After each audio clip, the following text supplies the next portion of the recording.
Kadusenge Let us pray dutangira amateraniro yacu. as we start our fellowship.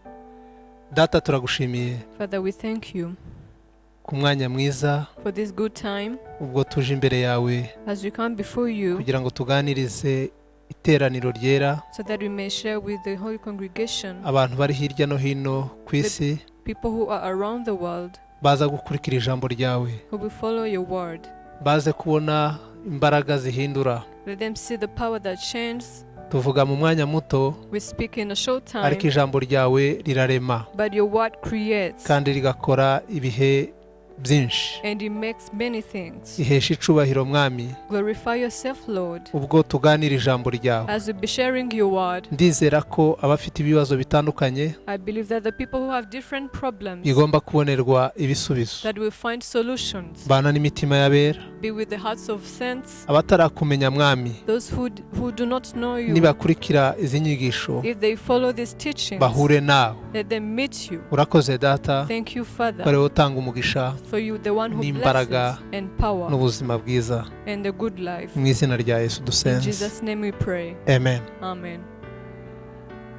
Tugiye kuganira ijambo ry'Imana. We're going to share the word of God, Nagira ngo mbasabe abaza gukurikira and I'd like to ask people who will follow ubundi iyo the word of tuvuga God. ijambo ry'Imana When we speak of the word of God, ni ubuzima. it is life. Iyo tuvuga Imana When we speak of God, ni Imana yaremye ijuru n'isi. it is the God who created heaven and Iyo earth. tuvuga Imana When we speak of ni God, uko ari data. it is because He's our Iyo Father. tuvuga Imana When we speak of ni uko God, niyibeshaho. it's because that is the one that make people Hari live. uburyo abantu bibesha There are people who do not know how things are, bakibwira ko bariho ku bwabo, and they think that they live because of their works. cyane cyane iyo abantu bateye imbere Most especially when people are wealthy ubuzima bugahinduka, and their lives change.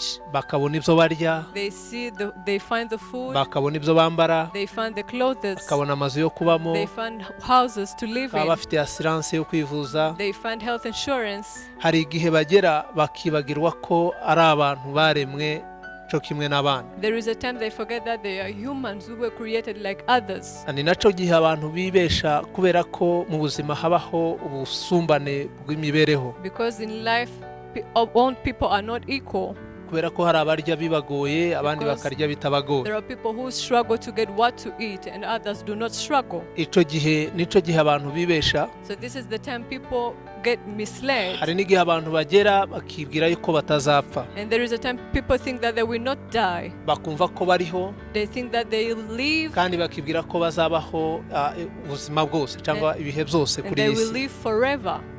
Ariko Imana But God, igira umugambi wayo wihariye. He has His own plan. Izi bitwereka mu buryo bworoheje, He shows us in an easy way, ikatwereka yuko umuntu ashobora gupfa. and He shows that a man can die. Niyo mpamvu abantu bapfa That is why we find people dying mu bihugu bitandukanye, in different nations, ku migabane itandukanye, in different nations, mu nzego z'abantu in zitandukanye. different levels of people. Abakene bagapfa, The poor will die, abakire bagapfa. the rich die.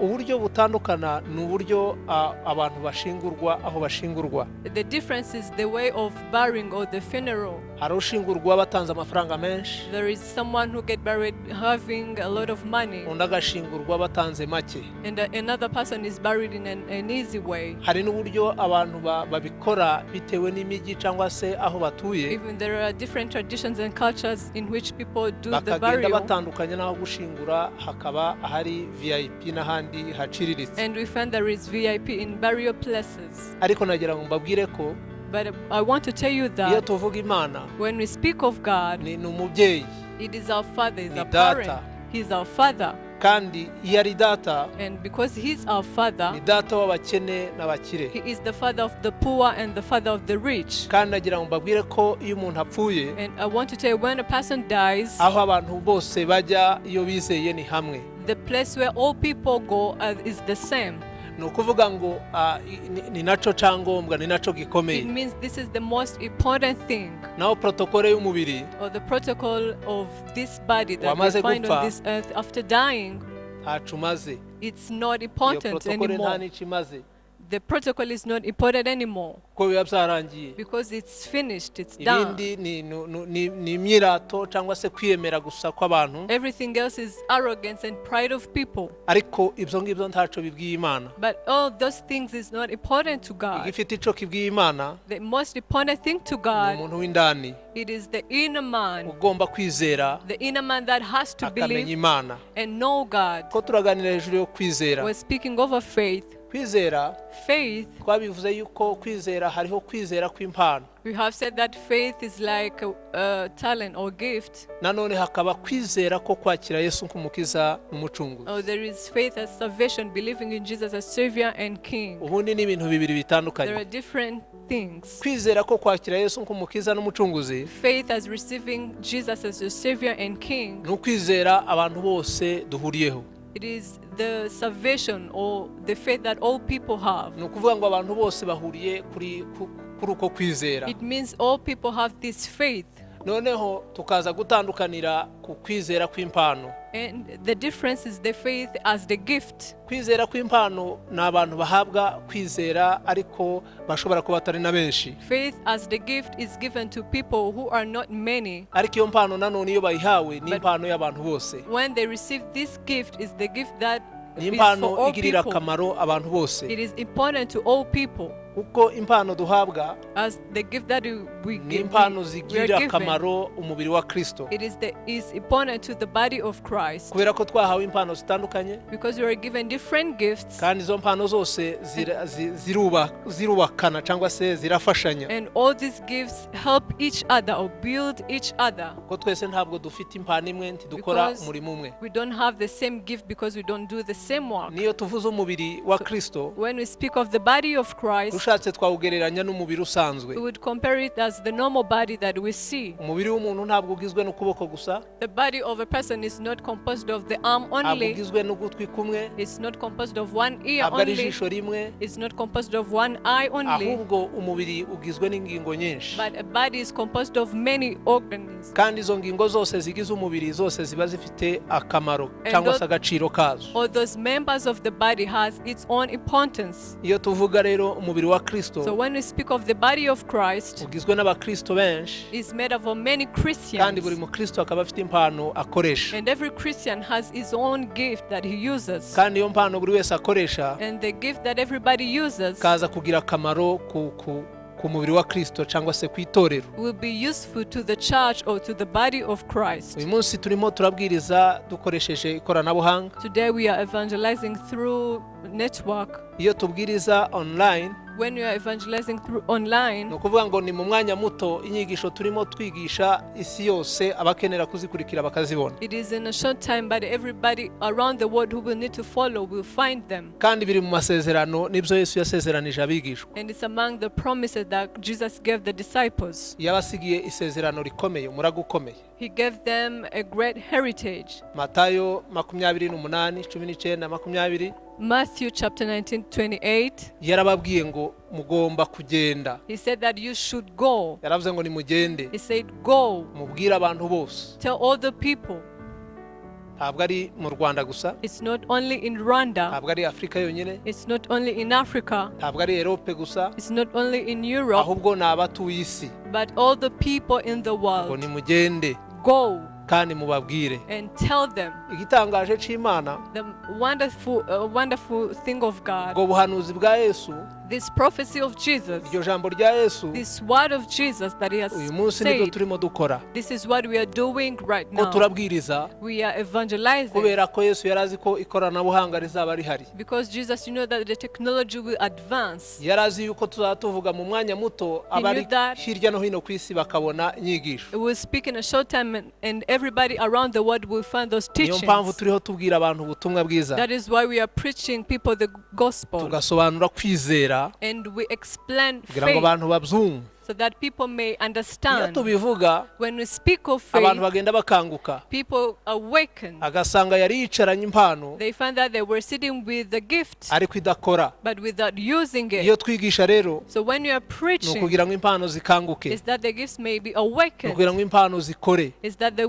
gifts may start to kugira ngo work, impano zireke so gusinzira, that they may not sleep, ni ukugira ngo buri muntu wese amenye yuko ariho kuko imana ibishaka. so that everybody may know that he's living according the plan of buri God upon wese his life. agomba kumenya ko kubaho ku isi Everybody must know that his life on earth biri mu mugambi w'imana, is among the plans of God. kandi uwo mugambi w'imana And this plan of God, ni uwanjye nawe. it is for you and me. Imana hari ibyo yanteguriye, God has planned something for hari me, n'ibyo yaguteguriye, and he planned something for kugira you, ngo kuri iyi si twuzuzanye. so that we may complement each other. kandi ico nifuriza abantu And what I wish for people nuko tugomba kudevelopa impano y'urukundo ikaguka muri twe, is that we should develop the gift of love in us, kugira ngo buri wese aha agaciro mugenzi we. so that everybody may give value his companion. naho nidusuzugurana, If we despise each other, satani azaba yatuvangiye. Satan will come and mislead us. niyo mpamvu tugomba kubahana, So that is why we should respect one another Tugakundana. and love one another, tugakoresha impano yo kwizera, and use this gift of faith. kubera ko twese twakira Yesu nk'umukiza n'umucunguzi, Because all of us receive Jesus as Savior and King, kandi tukaba duhuriye kuri iyo mpano and we have this same gift cyangwa se ubwo buntu bw'Imana, and all this grace of God. ni igitangaza. It is wonderful. It is a iyo miracle. abantu babaho kubwo kwizera, So when people live by faith, ni abantu babiri batandukanye nanone. two different kind of people kubaho kubwo kwizera, living by faith. hari abantu bakora umurimo w'Imana ariko batagira umushahara, There are people who serve God, but without having a salary they earn. akavuga ati nje ngiye gukorera Imana They say, I'm going to serve God, kandi niyo nizeye. and I believe in Him. abo bantu bari buhaguruka ari babiri, Those two people that will rise, umwe araza gukira, someone will get healed, undi akene.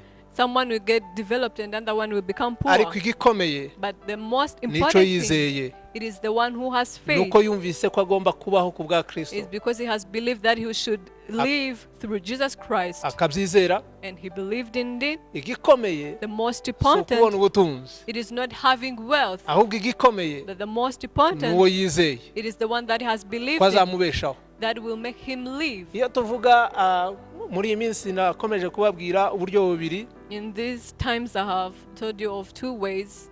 kwizera Imana, ariko ukavuga ati nje ndizeye ariko ndashaka ko Imana inzamura mu bukungu, mu butunzi. You believe in God, but you pray so that you may rise in your wealth. undi akavuga ati nje ndashaka ko Imana inzamura mu buryo bw'umwuka, nkakira ngatera imbere mu buryo bwo kwizera imbaraga Another one z'Imana. prays and asks God to rise spiritually. abo bantu hari usenga avuga ngo mwami ndashaka kuzamuka mu butunzi, One person will pray and ask God that he want to rise, he want to be successful. nibo bantu bizerera amasambu manini, The people who believe in big plots, akizerera amamodoka meza, they believe in having fancy cars, akizerera inzu nziza, they believe in having good houses, agakenera akazi kamuhemba amafaranga menshi, and they will pray for a job that will pay a lot of salary, akaba ariho yoriyanta kwizera kwe, and is where that is leading his faith, kandi akaba ariko atekereza. and he thinks that way. hakaba n'undi muntu And there is another person uvuga ati nje ubuntu bw'Imana who will burampagije, say, I'm satisfied with the grace of God. akavuga ati kumenya Yesu And they birampagije, say, I'm satisfied with knowing Jesus. nzarya duke I will eat few, ariko nizera Imana, but I believe in God. nintanabona ico ndya If I don't find what to ariko eat, nzizera Imana. I believe in God. nje kubaho So for me to ni live, Kristo, it is Christ. kurya To eat ni Kristo, is Christ. duke mfite Few things that I have, turampagije. I'm satisfied with abo them. ni abantu babiri batandukanye, Those are two kind of people, kandi bose bariho bajya mu ijuru. and their journey is heading to heaven. hari uwizereye ko abona inzu nini, imodoka nziza, There is a person who is believing in getting a good house and a good car, kandi agakora afite iyo gahunda avuga ngo ndashaka kugera kuri iriya nzu. and they walk toward achieving this goal. niho usanga abantu batandukanye bahurira ari abapagani ari n'abakristo. That is where you will find is where Christian and pagans meet. Ugasanga umuntu udakijijwe yakoze plan arashaka ko azagera ku bintu bikomeye. Someone who is not saved has a purpose or has a goal to achieve great things. Inzozi ze ni ukugira ibintu binini. His dreams is to have wide or big things. Kandi akabyizera. And he believes in this. Agakora bishaka ashaka kubigeraho. He works so that he may achieve all these dreams. Ni naho abakristo baza bavuga ngo none se kubera iki Imana iha umugisha abapagani. And this is where Christian will start to wonder, why does God bless the pagans? Bo bakarya byinshi bagahaga ntibaza biyiriza ariko bakaryama bakahuka bakagira n'ubutunzi bukomeye. They don't fast but they eat and they get satisfied and they become successful, they become wealthy.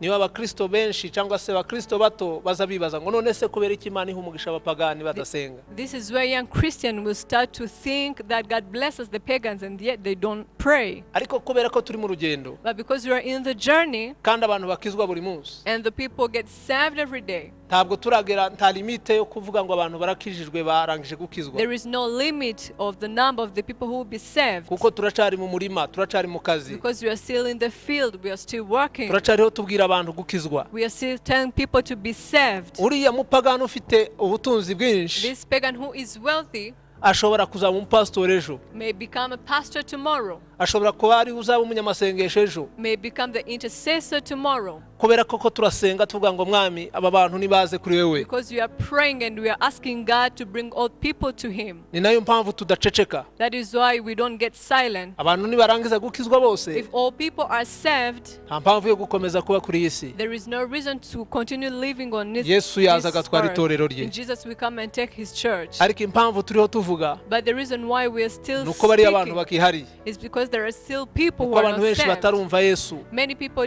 do not know Jesus. Nagira ngo nkangure abavuga butumwa, So I want to awaken the evangelists, abashumba, the pastors, abigisha, the teachers, abahanuzi. the prophets. Reka mbasabe tureke And we ask kwiyitirira iby'ubwami bw'Imana.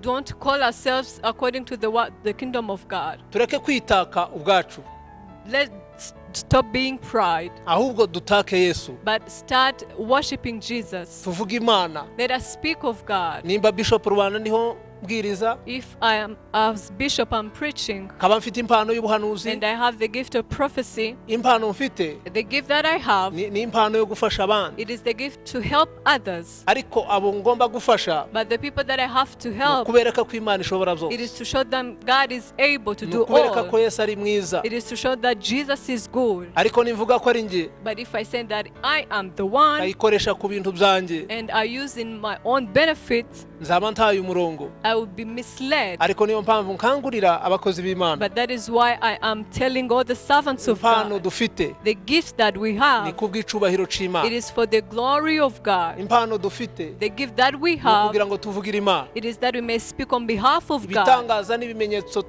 tugaragaza cyangwa se bigaragara The wonders and the miracles that are manifested ntabwo tubyiyitirira ubwacu, are not our own, ahubwo ni ukugira ngo dutake Yesu, but it's to worship Jesus. ni ukugira ngo tugaragaze Yesu. It is to show Jesus. Niyo mpamvu iyo tugeze mu bapagani That is why when you're in pagans, tubabwira ibizaba ejo. we will tell them what will happen tomorrow. Iyo bakomeje kutubaza If they carry on asking turababwira us, ngo uyu ni Yesu. we say this is Jesus. Ikintu cyanshimishije umunsi umwe muri 2015 In 2015, there is something that pleased my heart. ndi mu Bushinwa, I was in China. hari umugabo n'umugore bari bagize imyaka 11 badafite umwana, There was a man and his wife were barren for 11 years. ariko batubwira yuko bagerageje kwivuza ariko byaranze And nta told mwana us babonye. they have tried to go and in different hospitals, but nothing went well. Noneho mbabajije barambwira ngo mbabaza nimba bizera Yesu, And I asked them if they believe in Jesus. barambwira ngo Yesu ntabwo They bamuzi, said that they didn't know Jesus. barambwira ngo ntabwo bazi Yesu, And they told me that they didn't know Jesus. Imana ntabwo bayemera. And they don't believe in God. Ibo ari uko nguko ko yabaremye, So for them to be created in that way, barambwira ngo Imana yabo ni se na nyina, they told me that their God was his father kuko and ngo nibo mother, bazi. because of the people that they know. Ndababwira nti ariko hari Yesu, And I told them that there is Jesus. ndababwira nti hari Yesu ukora, They told them that there is Jesus who walks. barambwira nti Yesu akora ate? And I say, how does he walk? ndabwira nti Yesu atanga urubyaro, atanga abana, ashobora gukora igitangaza. And I told them that Jesus can give children and he does miracles. mbaha gahunda, mbaha rendezvous, bansanga kuri hoteli. I gave them an appointment. They found me in the hotel that I was. ndabwira nti nimuza kuri hoteli ndaza kubasengera. And I told them, if you come into my hotel, I will pray for you. noneho narabikoze, And I prayed for them. ndabasengera. I prayed for them. none ubu barabyaye, babonye urubyaro. They have given birth. They have children. Ico baravuga ngo Yesu, nukuvuga ngo Yesu atanga abana. What they say is that Jesus gives children. Ico ni igitangaza This is the miracle. cyo kugira ngo umuntu wabuze urubyaro So that for the person who was barren abone umwana, may find kandi children. amenye ko ari Yesu umuhaye umwana. And know that it's Jesus who has given the children to Ico ni them. ikintu gikomeye. So this is something great. Muri uwo mwaka, In that year, muri urwo rugendo, ni nabwo nahanuye ko hagiye kuza ibyorezo bikomeye. in this journey that I went in China, is where I prophesied that we have pandemics. Igitangaje c'Imana So something that is amazing. nuko aho nari mpagaze mpanura mvuga ibyorezo bigiye kuza, Where I was when I prophesied about the pandemics that would come, korona niho yahereye, this is where Corona started. kubera ari inkoni ikomeye y'Imana Because it was the punishment from God. ikwira isi. It went all around the world. Idusunikira kubwiriza, gukora online, And we are now preaching online. tukambara agapfukamunwa. And we wear a mask. Nuko ndiho mbwiriza, ndiho mvuga ijambo ry'Imana, ariko mu kanya ndaza kuba nakambaye. And because I'm preaching, I'm not wearing the mask. But after preaching, I will go and wear my mask. Mu kanya kari buze ndaza kwambara agapfukamunwa. In the coming time, I'll be wearing a mask. Ndashobora kwibaza nti none se ko wabihanuye, none ko ico cyorezo caje, none ukaba uriho wambara agapfukamunwa. And you may ask me, you have prophesied this and the pandemic came and now you are wearing a mask. Why? Kubera iki twambara agapfukamunwa? Why do we wear the masks? Kubera iki icyorezo nanje ngitinya kandi narahanuye ko kizaza? Why am I afraid of the pandemic and yet I'm the one who prophesied about it? Hari igihe abantu bibesha akavuga nti noneho icyorezo ni kiza, twarahanuye kirafata abapagani. There is a time people do not understand and say, because we prophesied about the pandemic, the pagans will be infected only. Ntabwo ari byo. It's not true. Iyo ari inkoni, When it's the inkoni punishment, iraza igakubita abantu batandukanye. it will go to every person. Nayo iza ari ukugira ngo abantu bamenye ko Imana ari Imana. And it comes so that people may know that God is God. Ni ukuvuga ngo ibyo bimenyetso byose bibaho kugira ngo abantu bace bugufi, All those signs come so that people may humble themselves, kugira ngo abantu bamenye ko Imana ari Imana. so that they may know that God is God. Niyo mpamvu ibitangaza cyangwa se ibimenyetso biza kugira ngo tumenye ko Imana ari Imana. That is why wonders and miracles come, so that we may know that God is God. Kubera ko mbihanuye, narangiza nje nkavuga nti okay, nje ntabwo bindeba kubera ko nje nabihanuye. Because I have prophesied and say it's not up to me, Ni hahandi nari mvuze ngo abantu bagomba kumenya ko Imana ariyo ihabwa icubahiro. this is where I have said people must know that God is the one who need to be glorified, who deserves the glory. Iyo duhanura iby'Imana, ntabwo duhanura ibyacu. When we prophesied of what God has told us, not what we have Twe said. tuba turi akanwa k'Imana muri uwo mwanya, tugatangaza tukavuga ibizaba. The mouth of God, and we declare what would happen.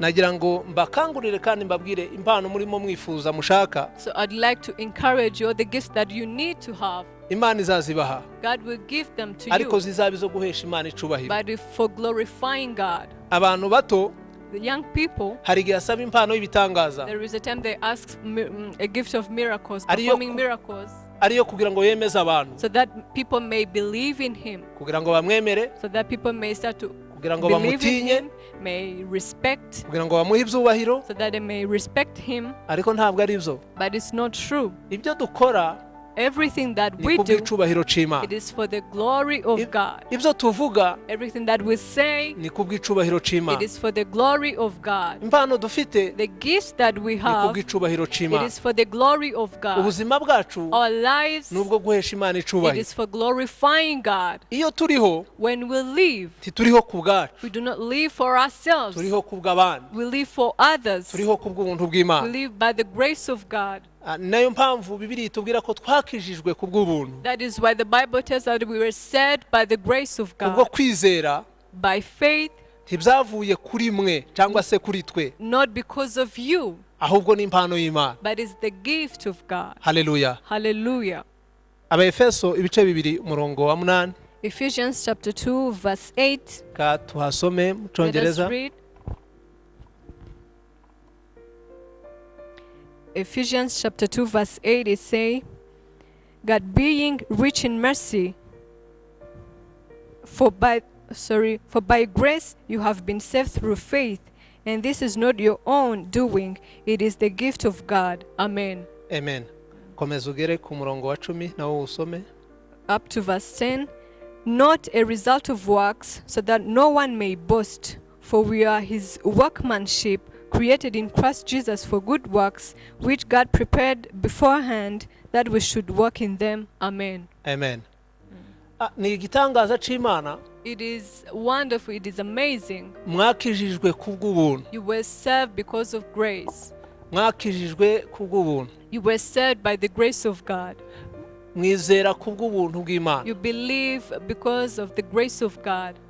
Ni kubw'ibitangaza by'Imana. It is because of the miracles God that has performed. Ntibyavuye no ku mirimo, Not because of your works, kugira ngo hatagira umuntu, so that no one, ntibyavuye ku mirimo yanyu myiza cyangwa se yacu myiza, not the result of our good works or your good works, ngo hatagira umuntu wirarira. so that no one may boast.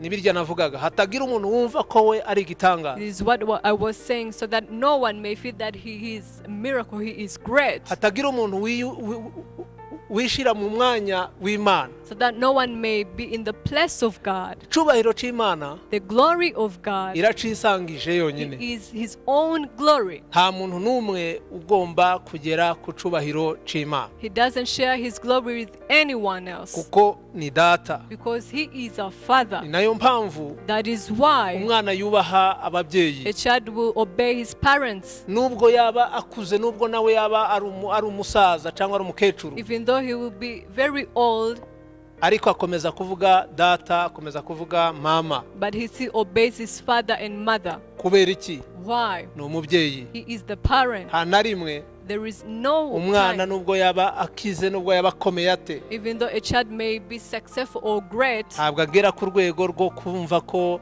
yasuzuguye umubyeyi. will not reach the level of despising their parents. Natwe nubwo twakomera, nubwo twatunga, nubwo twagira ibintu byinshi, Even though we'll be successful or great or wealthy, ariko tugomba gukomeza kubaha Imana yaturemye. we must obey in God that created us. Buriya naravuze ngo umuti wa corona ntabwo uhenze, nta nubwo ukomeye, I said the answer to corona is not great. ahubwo ni ukwemerera Yesu gusa, It is to accept, is to allow Jesus tukavuga ngo mwami duciye bugufi, and say, we are humble, Lord. tubonye yuko uhambaye, We have seen that you are great. tubonye yuko uri We have igitangaza. seen that you are wonderful. Twese tubyemeye gutyo, If we believe in this way, ni umuti, ni nawo umuti ukomeye. it is the only answer. Imana irashaka ko icubahiro cayo ikomeza kucisangiza. God wants to get his glory for himself only. Ni kimwe mu bimenyetso It is one of the signs bitubwira ngo nimuce bugufi. that tells us, that asks us to be humble. Umuremyi I am the creator. ni Jesu, I am your father. nimuce bugufi. Be humble. Nije uvuga ijambo rya I nyuma, am the one that has a last word. nije ufite ijambo rya I nyuma am the one that has the last ku word isi, in this ku world. bakomeye, I am the great ku boroheje. on the poor. Nije ufite ijambo rya nyuma. I am the one that has the last word. in Kwizera everyone. rero So faith, ni ukwizera gutuma tubaho ubuzima bwa Kristo, it is faith that makes us to live in Christian life tutabyitiranya ari uko dufite ubutunzi, without not calling it that because we are wealthy, cyangwa se dufite ubukene, because we are poor. ahubwo tubyizere tuvuga ngo ni rurema, ni data, ni umwami wacu, Believe in it and say he is our creator, he is our king. kandi tumenye ko bitahindurwa n'ibihe. and know that it cannot be changed with seasons. ni nayo mpamvu navuze ngo duca bugufi mu kanya ndambara agapfukamunwa That is why I said we have to be humble. In a moment I'm going to wear a kubera mask ko icubahiro ni ic'Uwiteka because the glory belongs to kubera God. ko ndiho kuko Imana ibinyemereye Because I live because God has allowed me to Imana live. itabyemeye ntabwo naryama ngo mbyuke If He doesn't accept it, I will not sleep and wake up. Imana itabyemeye ntabwo navuga If He doesn't accept it, I will not be able to speak. Imana itabyemeye ntabwo navuga ijambo If ry'Imana He ntabwo navuga doesn't ijambo accept, ryayo I'll be not able to speak His word. ariko duca bugufi But we get humble tukazamura icubahiro and we c'Imana rise the glory of twebwe God. tugakora We work tukaba akanwa k'Imana and we become the mouth of God tukayivugira and we speak on His behalf tukayitaka and we glorify nayo Him. mpamvu tuvuga Yesu umwanya munini cyangwa se ibihe byacu byose tugenda tuvuga Yesu That is why in life we speak of Jesus. a tuvuga long imbaraga time. z'Imana We speak of the power tuvuga of God. gukomera We kw'Imana speak of His greatness. tubwira abantu kuva mu byaha We tell people to quit sins. dukangurira abantu kureka ibyaha We encourage people to quit sins kuko ibyaha nibyo bizana imivumo because sins bring curses. ibyaha nibyo bizana akaga nibyo bizanira isi ibibazo Sins bring problems, brings war to the world. kandi igitangaje umuntu akora ibyaha ariko akumva ashaka ibyiza And the most amazing thing is that a person sins but he still wants good things. abantu barakora ibyaha ariko bagakenera ngo babe mu bintu byiza People will sin but they want to live in a good life kuko turi abo yaremye because we are His workmanship. ituremeye imirimo myiza We are His workmanship muri created Kristo for Yesu His good works in Christ Jesus iyi Imana yiteguriye kera that God prepared beforehand kugira ngo tuyigenderemo that we should walk in them. ni ukuvuga ngo ibyo turimo dukora ubuzima turimo uyu munsi It means that the life that we're living today, byari muri plani y'Imana it was in the plan of God. byateguwe It n'Uwiteka was prepared by the Lord. ubuzima turimo uyu And munsi the life that we're living, ni umugambi w'Imana it is the plan of God. biri muri gahunda y'Uwiteka It is the plan of God. twebwe icyo tugomba gukora So what we have to ni do, ukumenya uko twubaka kuri urwo rufatiro it is to know how we should build on this foundation. iyo fondasiyo On this foundation. cyangwa se uwo musingi On this foundation. aho tugomba kubakira Where we should build, ni ku rutare it is on the rock. kandi Yesu niwe rutare And Jesus is the rock. Yesu niwe fondasiyo Jesus is the foundation. Yesu niwe muremyi Jesus is the creator. iyo tumwizeye So when we believe in Him, tuba dufite ubwishingizi we have insurance. tuba turi mu bwishingizi bukomeye We are in great insurance. ndakangurira abantu bose So I'd like to encourage all people kuva mu kwiyemera to quit pride and arrogance, kuva mu kwemera ubwenge bwanyu to quit pride and believing in their knowledge. reka kwemera diplome yawe Stop believing in your certificates or reka diploma. kwizera akazi kawe Stop believing in your job. reka kwizera umuryango wawe Stop believing in your family. reka kwizera imbaraga zawe Stop believing in your power, ahubwo izere Yesu but believe in Jesus. ibyo ufite What you have, wabihawe n'Imana you have it because of ibyo Jesus. ufite What you have, byari mu muteguro it w'Imana was in the plan of God. ibyo ufite What you have, ni mu bushake bw'Imana it is in the will of God. igisubizo So the ni answer, ukuvuga ngo ibyo ufite so whatever you have, nibyo kugira ngo uheshe Imana it icubahiro is for you to glorify God. reka kubyiratana rero Do not start to get proud. uko iyo ugiye kubyiratana So because when you become arrogant and urabisiga proud, you leave them behind. uragenda You go bigasigara and they are remained. ni iby'akanya gato It is for a short time. ni iby'umwanya muto It is for a short ni while. ibintu bishira Things that finish ni ibintu and bitambuka things that pass. ariko hari Yesu But there is Jesus. abantu bahora bashaka ubutunzi People search everyday wealth. ntabwo abantu bahagarara People do not stop. hari umuntu twaganiriye I have talked with someone. ntabwo yize amashuri menshi He doesn't have school. He didn't study kandi mu bigaragara ntabwo atunze ibintu byinshi and is not wealthy. ariko yampaye igisubizo gikomeye But he gave me an answer, a great answer, usanga kirimo ubwenge n'ubuhanga bukomeye and it's very wise. yarambwiye ngo umuntu akomeza gukora And he told me someone carries on in working. ngo ntabwo umuntu ahaga ntabwo umuntu areka gukora akiriho You will never be satisfied. You will never stop working as long as you're still living. iyo umuntu ariho As long as you're still living, nubwo yaba afite ubutunzi bwinshi even though you could be the wealthiest person, ariko ikigaragaza ko ariho nuko akomeza gukora but the sign that we show that he's living is that he works. nukuvuga ngo iyo akora n'ubutunzi burakomeza bukiyongera. When he works, his wealth will add. Umuntu areka gukora ari uko yapfuye, Someone will stop working when he's dead, ariko igihe akiriho but the time he's living, barakomeza agakora. they will still work. Nditegereza nabwo uyu muntu ntabwo yize, And I say this person didn't study, ariko afite ubwenge bw'Imana, but he's very wise. afite impano y'ubwenge, He has the gift of wisdom. arareba kure, He looks far, azi uburyo bwo kubaho. and he knows the ways of living. Ni ukuvuga ngo nta na rimwe umuntu ashobora guhaza iby'Imana yateguye. It means that you will never satisfy what God has Ntabwo ushobora prepared. kuzuza umugambi w'Imana, You will never fulfill the plan of God, ahubwo uhagarara iyo uvuyeho, But iyo urangije ubuzima bwo kubaho. but you stop when you stop the journey of life on this Ariko earth. ukiriho But as long as you're urakomeza still ugakora. living, you will carry on walking. ikiguhatira gukora, Something that will encourage you to walk ugiye mu bwenge. in wisdom, in using your Hari mind. n'abavuga ngo ariko uyu muntu ntashima n'ibyifuzo. There are people who say that this person is not grateful. Hari n'abashobora kubyita ko ari irari Some people will call it lust. yo gukomeza gushaka ubutunzi.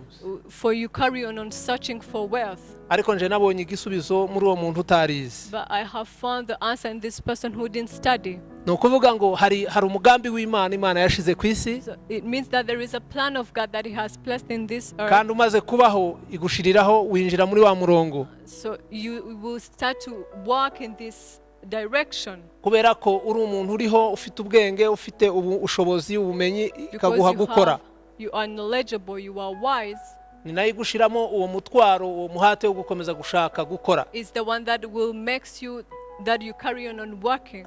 Kandi ubuzi ko ibyo ufite bishobora kugutunga ubuzima bwawe bwose, And you know that what you have may feed you all your life, ariko ugakomeza gukora. but you carry on Ni working. ukuvuga ngo kurakorera n'abandi bazaza. It means that you are working for the people who will come after you. Urakora, ukorera abana, ukorera abuzukuru n'abuzukuruza nabo bazaze babe muri birya wakoze. You are working for your children, your grandchildren, your great-grandchildren, so that it may carry Ariko on ibyo what bintu you umuntu have worked abikora for. afite ikindi kimusunika, ni ukuvuga ngo aracakeneye gukora, afite ubuzima ariho. But there is a motive that is making you to work, is because he lives. Nagira ngo mbabwire ngo kwizera So I want to tell that faith, ni impano nziza. it is a great gift. Kansabe aba bantu bafite impano yo kwizera Let me ask those people who have this gift of faith ikora ibitangaza, that performs miracles, igaragaza ibintu bitamenyerewe bidasanzwe, that shows things that are extraordinary, bashiremo imbaraga may start to use much effort, kandi bibe ibyo guhesha Imana icubahiro, and for the glory of God, kubera ko bazabihemberwa. because they will be rewarded for that. Kandi nagira ngo mbabwire ngo nabo ko barakora mu mugambi w'Imana, And they're working in the plan of God. ahubwo icyo tugomba gukora So what we have to do, ni ukuza twicara hasi tugashima Imana, we must sit down and thank God. tukavuga ngo Mwami turagushimiye And they say, we thank you, Lord, kuko mu bo waremye because among the people you created, ubaremeye imirimo myiza,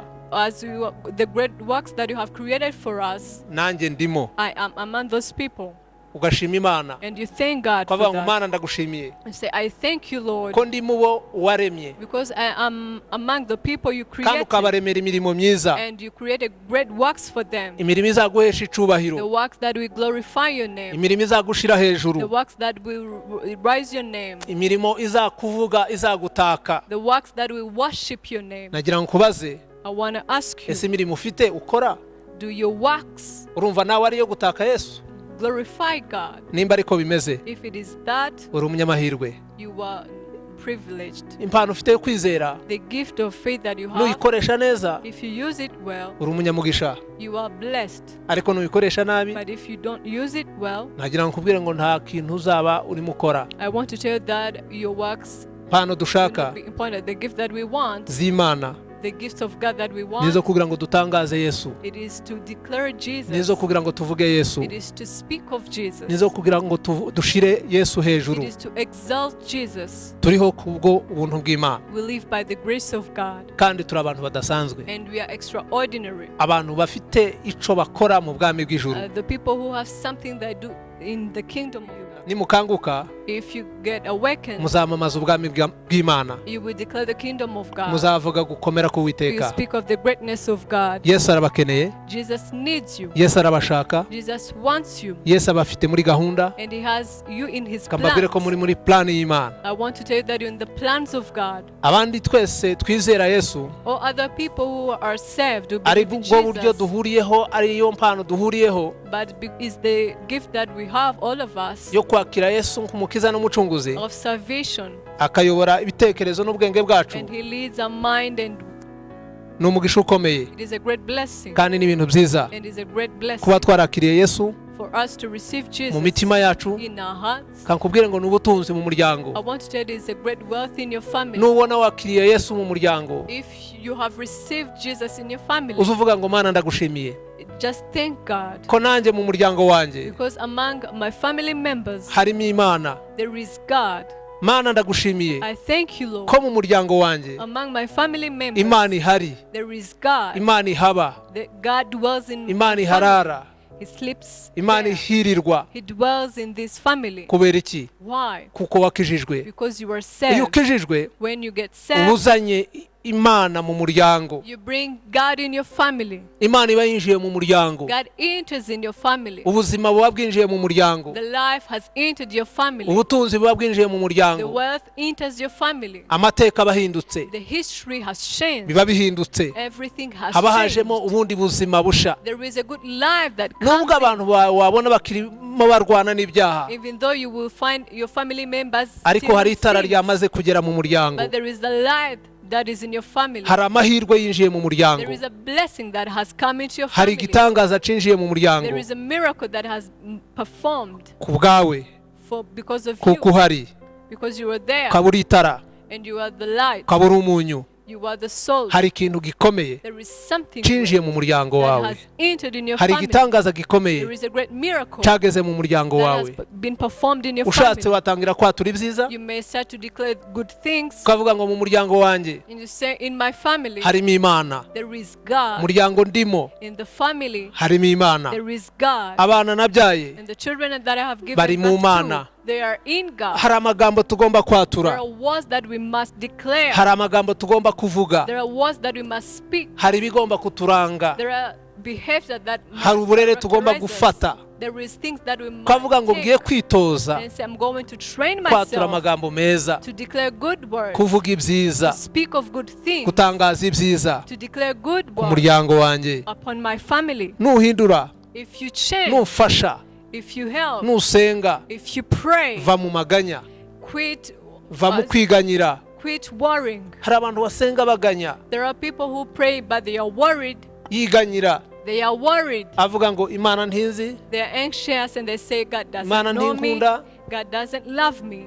umuryango wanjye Imana ntabwo iwukunda. God doesn't love my family. Ibyo ni ibitekerezo byawe, Those are your thoughts. ni ibitekerezo Satani yavangiye, Those are your thoughts that Satan has ariko come with. umva icyo Imana ishaka. But listen to what God wants. Umugambi w'Imana ni mwiza The plan of God is great ku buzima bwawe, upon your life, ku muryango wawe, upon your family. ariko ni wewe But it is you ugomba kumenya that you must know kubaka ku rufatiro. to build on the Ni foundation. gute wubaka kuri Yesu? How do you build in Jesus? Numwubakaho If you build on Him, wiganyira, worrying, utangaza ubukene, declaring poverty, inzara, famine, amaganya, anxious things, utabaho neza, not living a good life, ka mbabwire, let me tell you, ababyeyi benshi bica abana babo many parents kill their children kandi bakabica bibwira ngo ni ibikino. and they harm them thinking that is playing.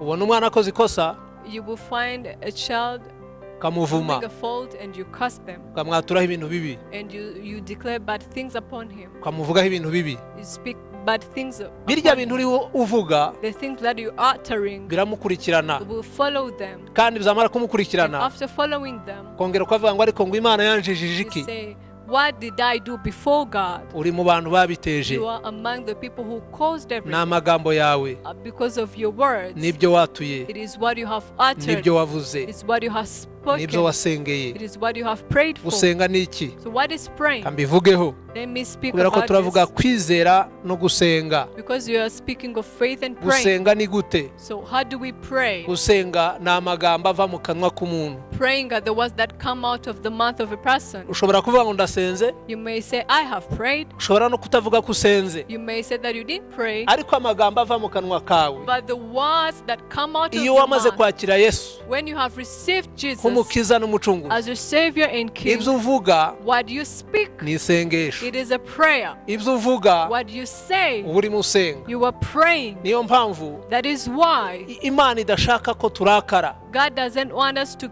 be angry. Hari igihe ndikira abantu batandukanye, There is a time I write for different people kabandikira mbabwira ngo nyaboneka uzirinde uburakari. and I say, do not be angry. Ugomba kureka kurakara. You have to stop your anger. Je nza mbitangamo urugero. I always give an example Buri about wese ni this. umenya, niwe ugomba kwimenya ubwe. Everyone must know himself or herself. Iyo ntashe mu rugo, When I go back to my house nzi ko hari abana bakoze amakosa, and I know that children have made mistakes, mba nshaka mba nkora ibishoboka kugira ngo ne guhura nabo. I will do everything that I may not meet them. Ubundi hari uburyo mpagera bakaza bakanyakira bakantwaza ibyo mfite. There is a time when I get home, they will come and welcome me and carry the things that I have. Ariko hari igihe mvuga ngo Mana umfashe ntibanyakire. But there is a time I pray and I ask God not them to welcome me. Cyangwa kaza nihuta kugira ngo hatagira umbona, hatagira unyakira. And I come in hurry so that no one may see me. Kubera iki? Why? Kubera ko iyo bafite amakosa, Because when they have made mistakes, ibitekerezo byacu our thoughts n'amagambo tuvuga and the words that we ni say isengesho. is a prayer. Je nshobora no kudasenga, I may not even ariko pray, nza mbivangamo nkavuga nti wenda nuko nkoresha impano y'ubuhanuzi. but there is a time I say because I use the gift of prophecy. Je hari n'igihe ngenda gusa nkavuga ngo n'umuntu antwaje ibintu byanje, telefone, Bibiliya, There is a time I say if a person carries for me the Bible and the phone, ntangira kugira impungenge. I will be anxious. Nkavuga nti uyu muntu nimba afite ibyaha I say if this person akaba is ntwaje in sin telefone yanjye, and is carrying my ko phone telefone yanjye irasengeye, because my phone is prayed for. Bibiliya yanjye irasengeye, I have prayed for my Bible. irimo umuriro, It has fire. irimo ibitangaza, It has miracles. irimo Imana, It has God. kubera ko irasengeye, Because I have prayed for kubera ko ibintu that. byanje birasengeye. Because everything I have Iyo prayed for abikozeho them. rero So when they touch one of ashaka my gukomeza things kuba mu byaha, and want to carry on je in mvuga ko ari living sin, isengesho. I would say that is a Kubera ko prayer. yafashe Bibiliya yanjye, Because he has taken my Bible, ni isengesho. it is a prayer. Riraza kurwana n'aba badayimoni bamurimo. We go and fight the demons that are in them. Isengesho ni iki? What is a prayer? Nibyo ni biturimo, It is everything that is in nibyo us, tuvuga. is what we Niyo say. haho ngeze nkavuga ngo n'ibikoresho byanje birimo isengesho. If I have reached this level and I say my tools are prayed for, Uwo ni nje wivugaga.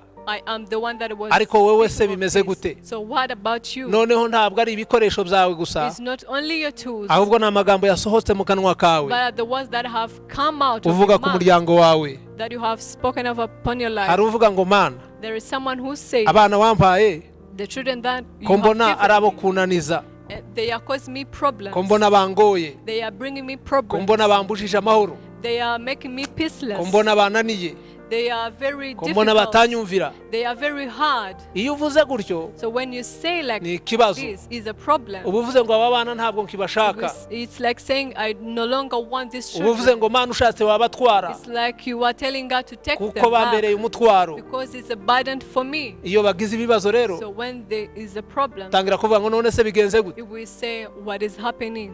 Ni isengesho ryawe. It is because of the prayer. Ubwira Imana wibwira ko abana bakugoye. You will tell God that children are difficult. Hari abo nakiriye muri ofisi mu minsi ishize, There are people I received in my office in the days. nigeze kubakira bashaka ko mbasengera ngo babone urubyaro. I once received them praying for them they may have Barangije children, barabyara, and they gave birth bamaze kubyara banzanira umwana muri biro. and they brought me the baby in my office. Ndangije ndababwira ngo ese murabona muzabyara abana bangana gute cyangwa bangahe? And I asked them the number of the children that they will give birth to. Barambwiye ngo bazabyara abana babiri. And they told me that I give birth to 2 children. Nuwo ngo bafite Is that one I prayed for them n'undi mwana umwe bagomba kubyara. and another child that they have. Ariko bigeze kuza kundeba, But one time they came to see me bakeneye ko mbasengera kugira ngo babyare. and they wanted to give birth. Je ndababwira ngo nibura mubyaye abana bake baba batanu. And I told them that at least you must give birth to 5 Cyo children. barambwiye ngo babareresha iki. And they told me, what? We don't have means. Mwumva uburyo abantu bibesha. See how people are misled. Kandi mwumva uburyo isengesho ritangiye kuba irindi sengesho. And the prayer is now changing. Bagize umwanya wo kuvuga ngo Mana duha abana. They took the time and prayed and asked for children. None Imana itanze abana batangiye kubyara. And God has answered them. They have Tangiye given kuvuga ngo birth. turashaka babiri. And now they are saying that they want 2 children. Kubera ko tutabona ibyo tubareresha. Because they don't have means. Ngo barashaka to raise kubyara bake kugira ngo bazige neza. They want to have few children so that they may get educated in a Nukwibesha. good way. It is not good. Nta mwana washobora kurera wewe.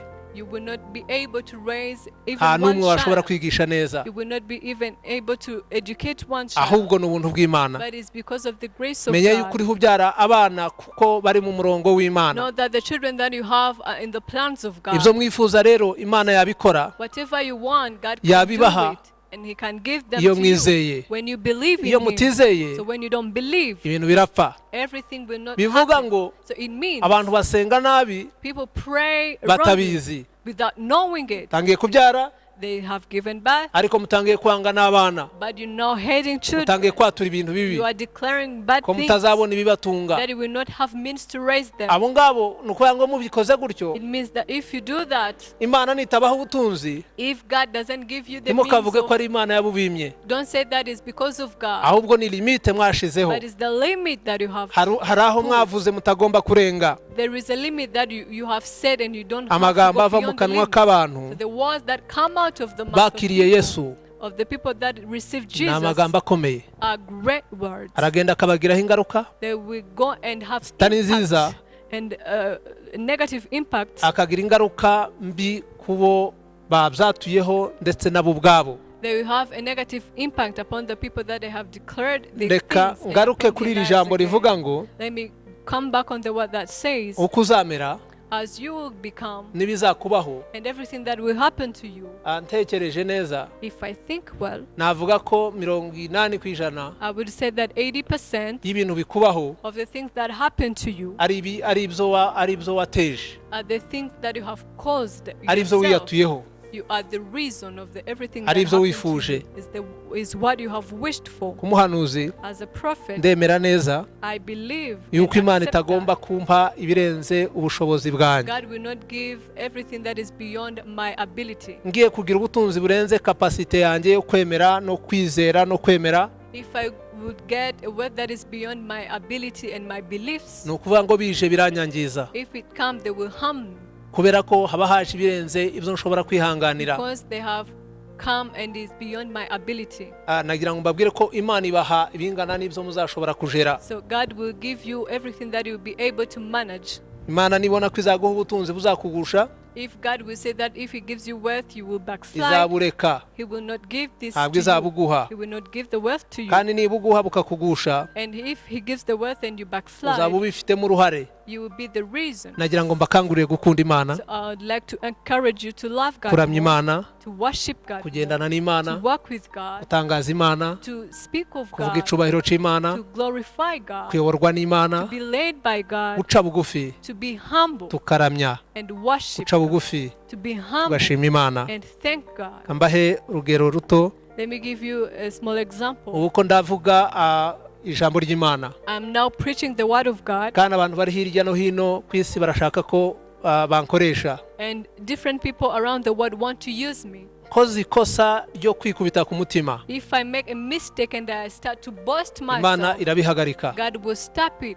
Ariko nkomeje kuzamura icubahiro c'Imana, But if I carry on and rising the Imana glory of iranezerwa, God, God will be pleased. ikavuga nti nkorera mwana He wanjye, will say, serve me, my kubera ko child. ufite ubushake, I know that you are willing. ufite umutwaro. You have the burden. Nagira ngo usabe So I want to ask tugire you umutwaro so that you may have wo this kuvuga ubutumwa burden bwiza, of preaching the wo gospel, gukunda impano dufite, of loving the gifts that we kandi have tukazikoresha. and use them well. Hera mu rugo rwawe, Start in your family. uruhanurira ibyiza, Start to prophesying good things. izere, Believe. kunda Imana, Love God. gendana n'Imana, Walk with God. kandi uzabaho neza. And you live a good life. Tugiye gusenga, We're going to reka pray. dusengera abantu batandukanye. Let us pray for different people. Ndabizi yuko kubera ko natanze urugero, I know because I've given examples. navuze ngo Bibiliya yanjye And I said that my Bible, igomba gukora ibitangaza. it has to perform miracles. Telefone yanjye My phone yakora has ibitangaza. to perform miracles. Umwenda wanjye My clothes wakora ibitangaza. can perform miracles. Kambivuge mu mwanya muto, Let me speak on this in short Nunkurikira, time.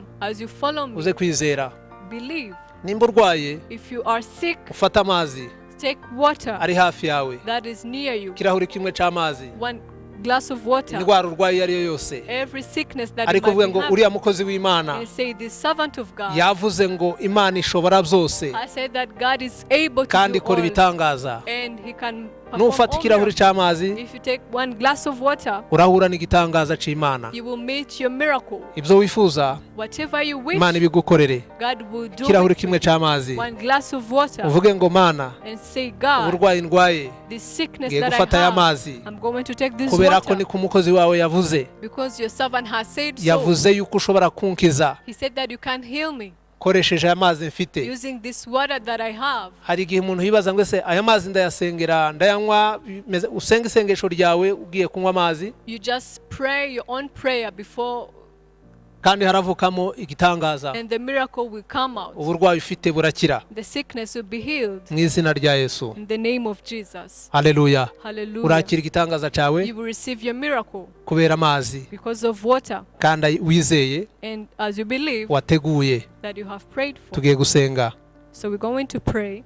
Data, ndagushimiye, Father, I thank you. uri kumwe natwe You are with us. kandi turakwemera, And we believe in you. turakuzi, We know you. uradukoresheje You have used us. imirimo myiza Great works y'ubutwari. of bravery. Tugushize hejuru mwami, We glorify you, Lord. tabara isi, Come and save the world. ufasha abatuye isi Come and help the world. bafite ibyifuzo Those bitandukanye, who have different requests. bafite imitwaro itandukanye, Those who have different burdens. ubagirire neza mwami. Bless them, Lord. Reka Data So, Lord, tukwibutse let us ko remind abatuye isi that the people who are in the mpamvu world, bariho as the reason why ni they ukugira ngo still live, tubabwire ubutumwa. it is because we want to preach them. Mpamvu bariho The reason why ni they ukugira ngo still bagukorere. is because they have to serve you. Mpamvu bariho The reason why they ni still ukugira ngo live bavuge icubahiro cawe. is to glorify your name. Ntabwo bariho ku bwabo, They don't live for nta themselves. n'icyo bageraho ku They bwabo, will not even achieve everything for ariko bariho ku themselves. bwawe. But they live for you, Mwami, Lord. bahe kumenya Give them to ko bariho know mu mugambi w'Imana that they are in the plans of God. kandi bazabaho kuko ubishaka. That they live according your will. Utabyemeye ntawabaho, If you don't accept ariko everyone will ubyemeye not twese live. twabaho. But if you accept everyone, Turagusabye mwami ngo utabare abatuye isi, we ask you to come and save the kandi world. muri iki gihe And in this time, hari ikibazo gikomeye cya korona. there is a pandemic of corona. Abantu bafite ikibazo People have a